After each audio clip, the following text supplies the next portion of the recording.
நலம் காக்கும் ஸ்டாலின், உங்கள் குடும்பத்தின் நலன் அரசின் பொறுப்பு.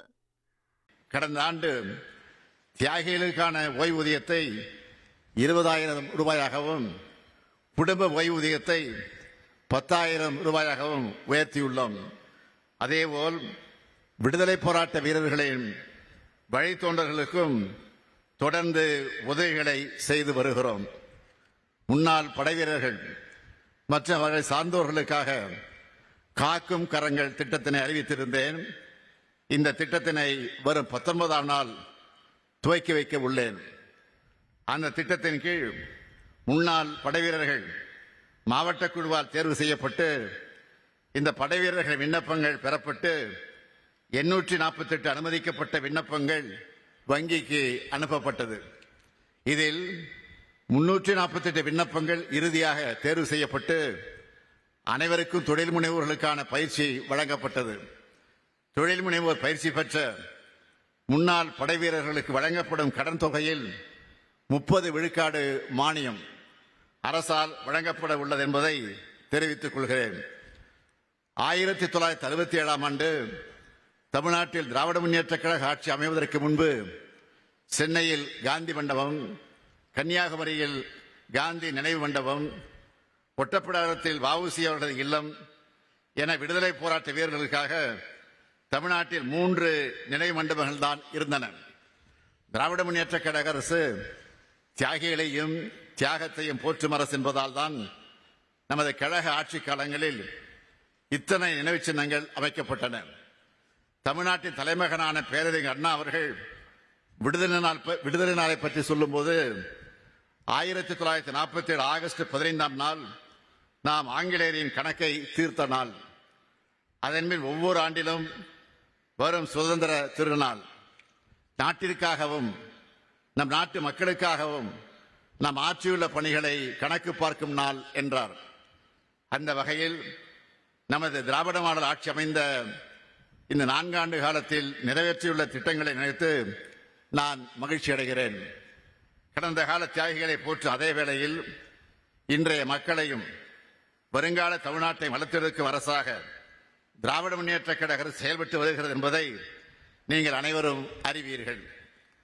14 ஆண்டுகளுக்கு பிறகு நமது திராவிட மாடல் ஆட்சியில் தமிழ்நாட்டின் பொருளாதார வளர்ச்சி 11.19 விழுக்காடாக அதிகரித்து மாபெரும் உச்சத்தை தொட்டிருக்கிறது. இந்த ஆண்டு தொடக்கத்தில் தமிழ்நாடு நிதிநிலை அறிக்கையை தாக்கல் செய்த போது சொல்லியிருந்த 9.69 விழுக்காட்டை விட இது கிட்டத்தட்ட 1.5 விழுக்காடு அதிகம். இந்தியாவிலேயே மிக விரைவாக வளர்ந்து வரும் பொருளாதாரமாக திகழ்கிறது தமிழ்நாடு. இது எந்த பெரிய மாநிலமும் பெற்றிராத மாபெரும் வளர்ச்சி. ஏன், நாட்டினுடைய வளர்ச்சியே 6.5 விழுக்காடு தான். ஆனால் தமிழ்நாடு 11.19 விழுக்காடு வளர்ச்சி அடைந்துள்ளது.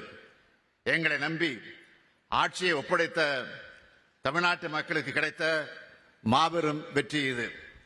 சில முக்கியமான புள்ளி விவரங்களை இங்கே பதிவு செய்ய விரும்புகிறேன்.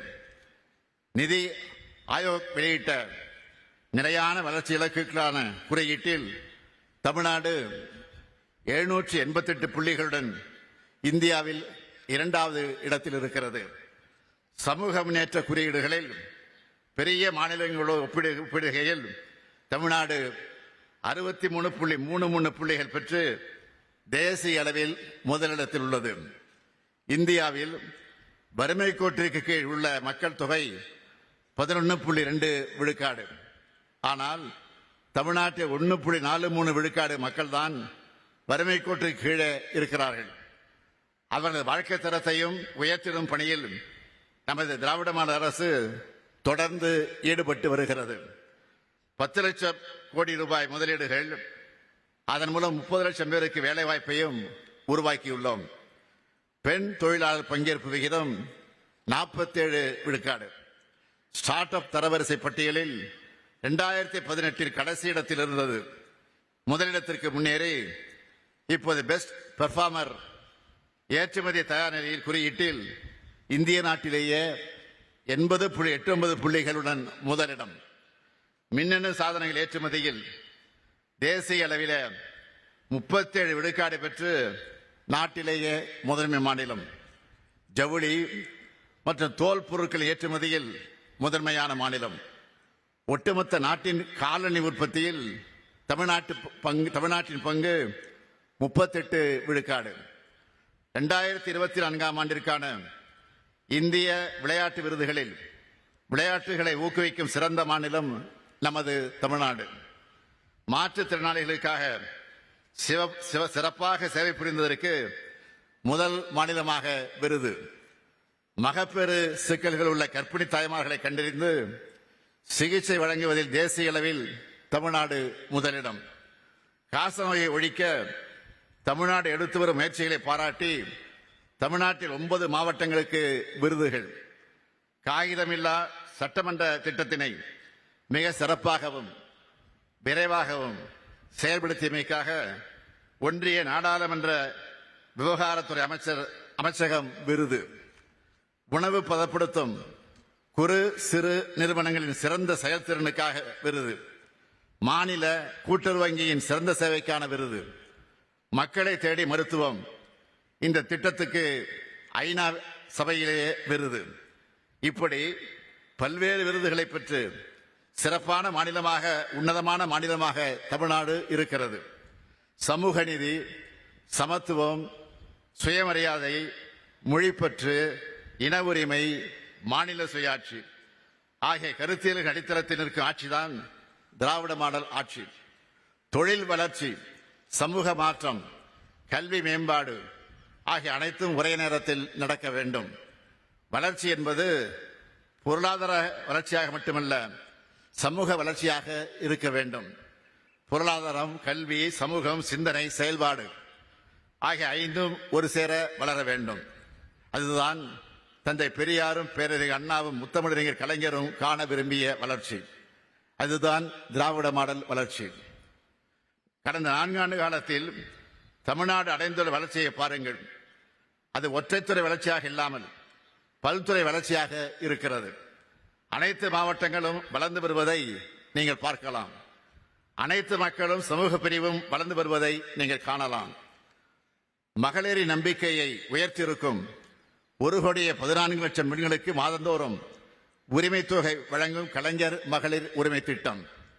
மகளிரின் சேமிப்பையும் சமூக பங்களிப்பையும் அதிகரித்துள்ள பேருந்துகளில் கட்டணமில்லா விடியல் பயணம். மாணவர்களிடையே கல்வி புரட்சியை உருவாக்கியுள்ள திட்டங்கள் புதுமை பெண், தமிழ் புதல்வன், நான் முதல்வன். 18 லட்சம் பள்ளி மாணவர்களின் மன வலிமையும் உடல் வலிமையும் அறிவு வலிமையும் அதிகரித்துள்ள காலை உணவு திட்டம். அது மட்டுமல்ல, மக்களுக்கு நெருக்கமாக செல்லக்கூடிய திட்டங்கள் உங்களுடன் ஸ்டாலின், நலம் காக்கும் ஸ்டாலின், 21 லட்சம் முதியோர், மாற்றுத்திறனாளிகளின் இல்லந்தேடி ரேஷன் பொருட்களை வழங்கக்கூடிய தாயும் மாணவர் திட்டம். இப்படி சொல்லிக்கொண்டே போகலாம். நலம் காக்கும் ஸ்டாலின், உங்கள் குடும்பத்தின் நலன் அரசின் பொறுப்பு.